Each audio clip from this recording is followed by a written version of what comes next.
Alors, bonjour à toutes, que vous soyez du Québec, du Canada, de la France, de la Belgique, de la Suisse, de l'Europe ou toute autre part dans le monde, je vous dis bonjour. Alors, pour celles qui ne me connaissent pas, je suis Louise La Liberté. Je suis une meneuse d'étoiles parce que je considère que les belles créatives que vous êtes des étoiles.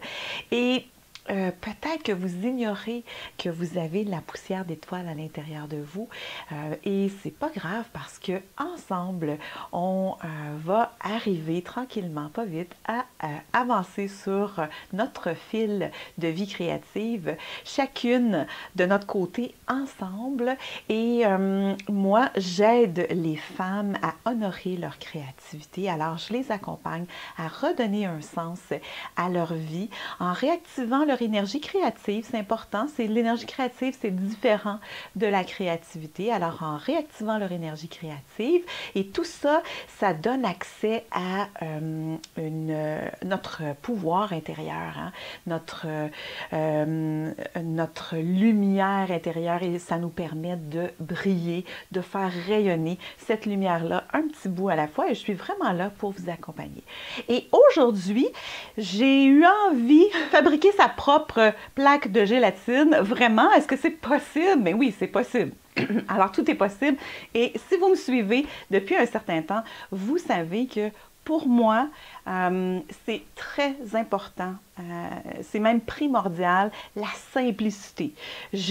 Pour moi, là, l'énergie créative et la créativité devraient se faire à la base dans la simplicité et on ajoute des choses au fur et à mesure qu'on est bien branché, qu'on est bien ancré dans nos routines créatives et tout ça, et non l'inverse. On ne part pas de matériel extravagant qu'on achète au magasin, de matériel d'art qui coûte très cher et qu'on utilise seulement une ou deux fois et des fois même, je ne sais pas si ça vous est déjà arrivé d'acheter même du matériel d'art de ce type et ne même pas l'utiliser parce que vous êtes trop intimidé, rendu à la maison, vous ne savez pas trop comment l'utiliser.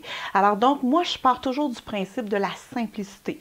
Alors, vous le savez, dans les trucs et astuces que je vous présente à toutes les semaines, ce sont des choses hyper simples. Entre autres, la dernière astuce que j'ai proposée, c'était avec des cartons de boîtes de céréales. Alors, vraiment là. Alors, aujourd'hui, je vais vous parler de plaques de gélatine.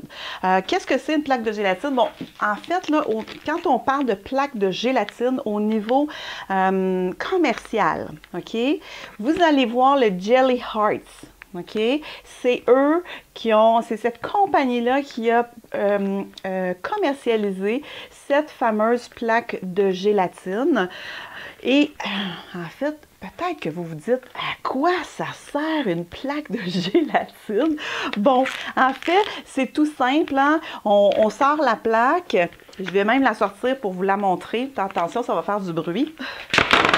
Ici, comme ça. C'est, en fait, l'emballage, quand on la jette, l'emballage, c'est l'emballage dans lequel on doit entreposer en tout temps notre plaque de gélatine quand on ne l'utilise pas. Alors, donc, on fait attention pour bien garder ça. Et là, vous allez voir, à l'intérieur, il y a une plaque de gélatine, c'est comme ça, qui est recouverte avec un mica, ici, oups, je peux montrer comme ça, un mica sur le dessus et un mica à l'endos, ici comme ça. Et la texture, je vais enlever le mica pour vous montrer la texture de ce que ça donne. C'est vraiment, c'est vraiment très duveteux, pas duveteux, mais moelleux, ça bouge. C'est vraiment une plaque de gélatine. C'est fait avec de l'huile minérale, hein. C'est fait en industrie, là, on s'entend. Ce qu'on veut quand on fabrique une plaque de gélatine, c'est retrouver une texture similaire. Mais donc, vous demandez à quoi ça sert? Ben, dans le fond, à quoi ça sert? C'est qu'on la... Attendez un petit peu. On la dépose sur une surface.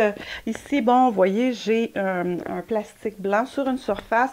On met de l'acrylique et avec un rouleau d'imprimerie, on étend l'acrylique. On peut mettre plusieurs couleurs d'acrylique, entre autres. Et une fois que c'est fait, on peut faire des motifs à l'intérieur. Et une fois que c'est fait, on prend une feuille et on presse la feuille sur la plaque de gélatine, d'accord? Alors, ça fait une mono-impression, donc un monoprint qu'on appelle. C'est une impression à une seule impression et on ne peut jamais en faire deux pareils. Moi, c'est ce que j'adore avec ça. Et là, en fait, cette plaque de gélatine commerciale-là, je l'ai achetée au cours des derniers mois. Pourquoi? Parce que j'avais des créatifs qui me posaient des questions sur la plaque de gélatine Jelly Art. Et je voulais l'utiliser parce que je voulais avoir les bons commentaires à donner par rapport à la plaque commerciale. Mais moi, ça fait depuis aux environs de 2014 que j'ai mes propres plaques de gélatine que je confectionne moi-même. Alors, j'ai cherché au fil du temps des recettes et je suis tombée sur une recette, un petit peu, la meilleure recette que j'ai trouvée jusqu'à maintenant. Évidemment, j'ai ajusté des petits trucs là, pour moi. Là. Mais si vous allez sur Internet et que vous tapez Linda Germain, Linda Germain, Germain, Linda Germain sur YouTube, c'est important. Vous allez sur YouTube, vous trouvez la chaîne de Linda Germain. Vous allez complètement dans le bas de ses vidéos au tout début et elle donne sa recette, elle la fait, elle montre comment elle verse l'eau et tout ça. Donc, vous pouvez aller voir. C'est en principe les proportions de base que j'ai utilisées. En fait, c'est pas compliqué. C'est 3 tasses d'eau froide dans lesquelles elle dilue sa gélatine en poudre. Une gélatine en poudre, 12 cuillères à table. Je pense que ça donne comme 75 grammes de gélatine, mais il faut aller voir ce qui est là. Et une fois que c'est bien dilué dans l'eau froide, la gélatine en poudre, après on ajoute de l'eau bouillante et on brasse bien. Et quand tout est homogène, on peut couler dans un moule. Alors, ça, c'est comme la base. Mais des fois, il y a des petits trucs subtils qu'on ne voit pas. Et là, c'est un peu de ça que je veux venir vous parler aujourd'hui. Alors, tout d'abord, là, je vous ai montré la plaque de gélatine de Jelly Art, ici, comme ça. Et là, je vais vous montrer mes plaques de gélatine, en fait, que j'utilise. Bon, voici, là, moi, une recette. J'ai fait la moitié de la recette de Linda Germain, d'accord? Et la moitié de la recette, ça me donne 4 plaques de gélatine légèrement plus petites. Attendez un petit peu, je vais vous montrer. Légèrement plus petites, alors que celle qu'on achète ici comme ça. Mais juste pour vous dire, là, celle-là, si vous l'achetez de commerce, de Jelly Art, ça coûte environ 46 $ pour une plaque de gélatine de 8 par 10. Excusez-moi pour les mesures impériales, j'ai oublié de regarder. Ah oui, je l'ai ici en centimètres, donc 22 cm par 25 cm, d'accord? Ici comme ça. Et moi, j'en fais 4 comme ça. De ce format-là, là, si vous faites venir du Jelly Art, c'est 32 $ de la plaque, OK? Et moi, ma recette, ça coûte le quart du prix. Alors, ça coûte, pour les 4 plaques ici que j'ai comme ça coûte environ 12 $. Alors, le quart du prix, si on fabrique ça, et avec 3 ingrédients seulement, de l'eau bouillante, de la gélatine en poudre et de la glycérine qu'on trouve à la pharmacie. D'accord? Ça, c'est la base. Donc, moi, je vais vous montrer qu'est-ce que ça donne, l'avantage. Donc, premièrement, là, je suis allée au magasin du dollar. D'accord? Et je me suis trouvé des petites plaques à biscuits de la grandeur que je voulais avoir qui sont anti-adhésives. Ça, c'est ma base. Et en fait, pourquoi je voulais avoir les plaques à biscuits comme ça, c'est que j'entrepose, mais là, vous avez vu, hein, je l'ai montré tantôt, j'entrepose comme ça, un d'un côté et un de l'autre, pour pas que ça s'enfonce dedans. Je les entrepose comme ça. Donc, ici, je vous montre. à l'intérieur ici et je mets un plastique par-dessus. Et ça, c'est un plastique recyclé, là. C'était comme les duotangs de mes enfants quand ils allaient à l'école, que j'ai récupéré ici comme ça. Alors, on coule le liquide de gélatine à l'intérieur ici comme ça. Et une fois, on le laisse au comptoir. Là, je sais que si vous regardez toutes sortes de recettes, là, il y a des recettes qui disent de le mettre au frigo pour le faire prendre. Moi, personnellement, je ne le fais pas. Je les laisse bien à plat sur mon comptoir pendant 7-8 heures, toute une nuit, exemple. Et le lendemain matin, ce que je fais, c'est que je passe tout le tour un couteau à bourron, tout le tour. Et après, le truc, c'est vraiment de prendre les doigts et de tirer vers le centre, tout le tour, ici comme ça. On tire vers le centre. Ici, tout le tour comme ça. Et une fois qu'on a tiré vers le centre tout le tour, vous allez voir, ça se décroche tranquillement ici comme ça. Ça se décroche comme ça. Et on a une plaque de gélatine qui ressemble vraiment beaucoup au niveau du toucher à celle qu'on achète en magasin. Là, la mienne ici est jaune un peu. Pourquoi? Parce que quand on les fait, nos plaques de gélatine, savez-vous quoi? On peut les recycler. Alors, moi, ça fait 3 fois que je les recycle, ici, comme ça. C'est comment on fait pour les recycler, c'est pas compliqué, parce que des fois, ça se brise. Bon, ça arrive, c'est pas grave. Vraiment pas. Puis, on pourrait faire des formes différentes. Exemple, je pourrais faire un emporte-pièce, puis faire des ronds, ou faire une forme spéciale que je voudrais faire, couper au couteau et tout ça. Alors, qu'est-ce qu'on fait pour les recycler? C'est que vous les retaillez en morceaux, vous les mettez dans moi, je les mets dans une grosse tasse à mesurer en verre, dans mon micro-ondes, mais vous pourriez le faire sur la cuisinière dans un chaudron. Vous faites fondre à nouveau la gélatine. Vous allez voir, ça fond vraiment très bien. Et vous coulez, parce que là, il va y avoir peut-être des petits morceaux d'acrylique qui vont être à certains endroits. Vous coulez dans une passoire un petit filtre, pas les filtres à café, ça ne fonctionnera pas, mais vraiment plus une passoire très, très fine pour récupérer les morceaux et le restant, tout fonctionne, vous remettez dedans et puis on repart avec ça de ce qui est là. Alors ça, en fait, celles-là, je vous dirais que je les ai confectionnées il y a environ 4 ans, celle-là.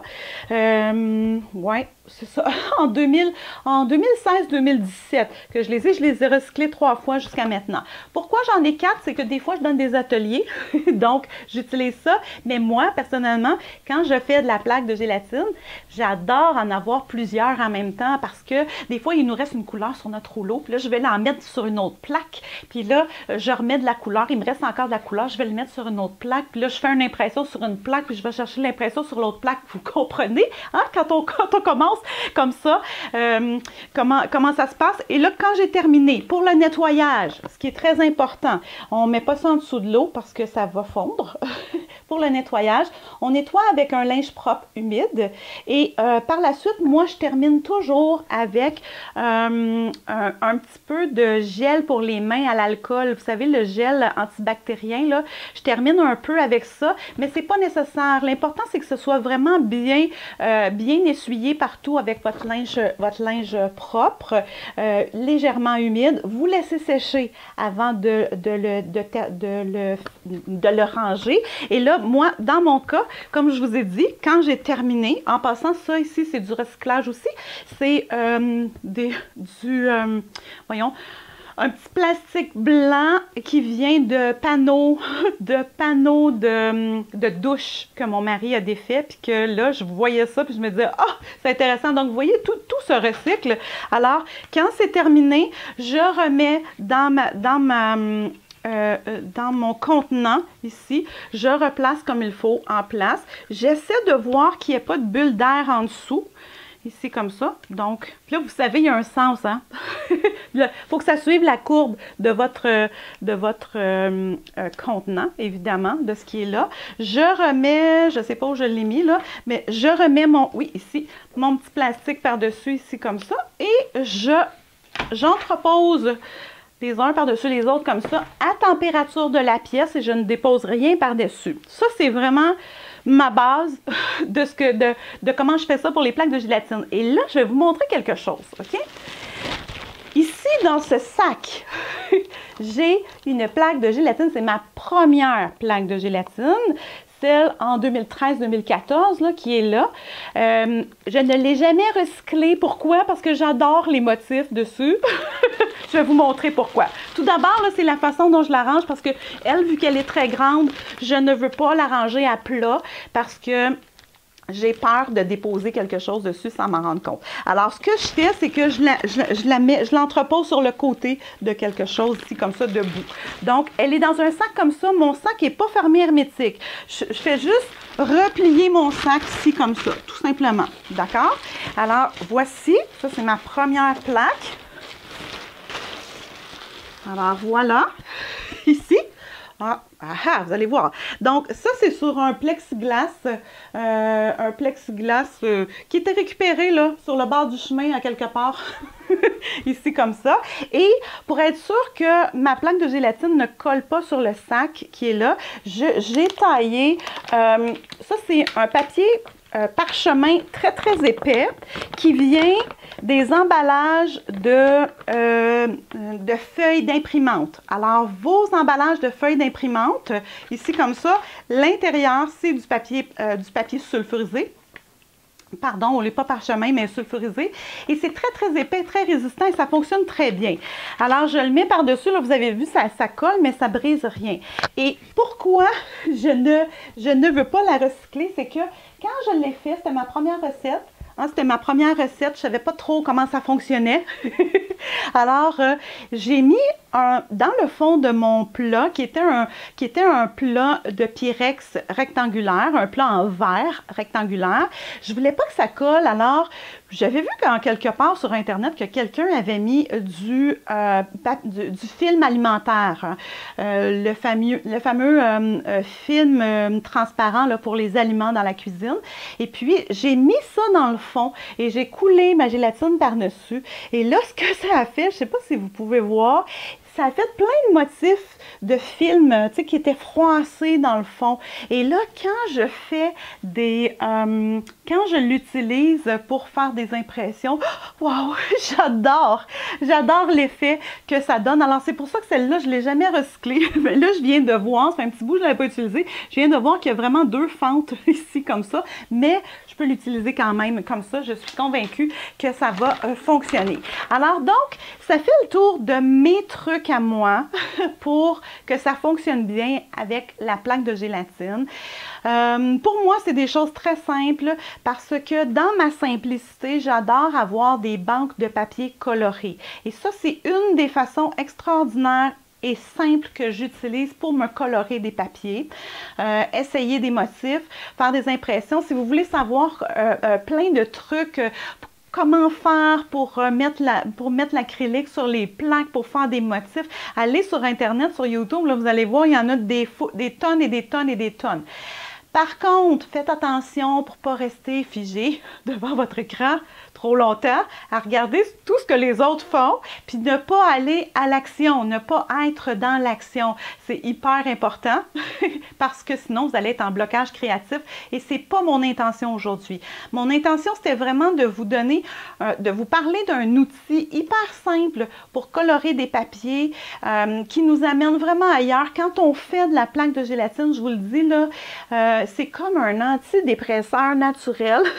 On commence et puis on ne sait pas quand on va terminer. C'est addictif. On entre dans le flow instantanément. Il n'y a rien d'autre qui existe, je vous le dis. Là.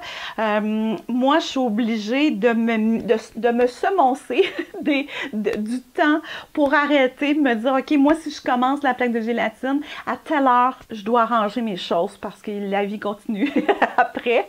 Alors, c'est ça. Donc, ça fait le tour de ce que je voulais vous parler aujourd'hui, d'en répondre à ces questions. J'espère que ça va pouvoir vous aider, Belle Créative, à explorer une autre partie dans la simplicité de votre créativité. Et en même temps, j'en profite pour vous dire qu'il se peut que tu aies besoin de plus d'aide que juste être toute seule chez toi en ce moment.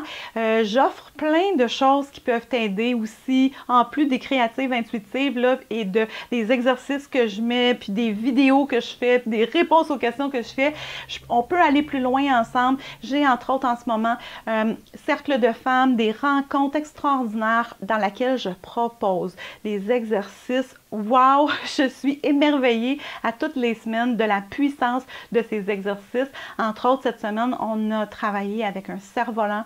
Wow, je surfe encore sur le cerf-volant qui est là. Et la puissance de l'imagination, la puissance des métaphores, entre autres, qui est là.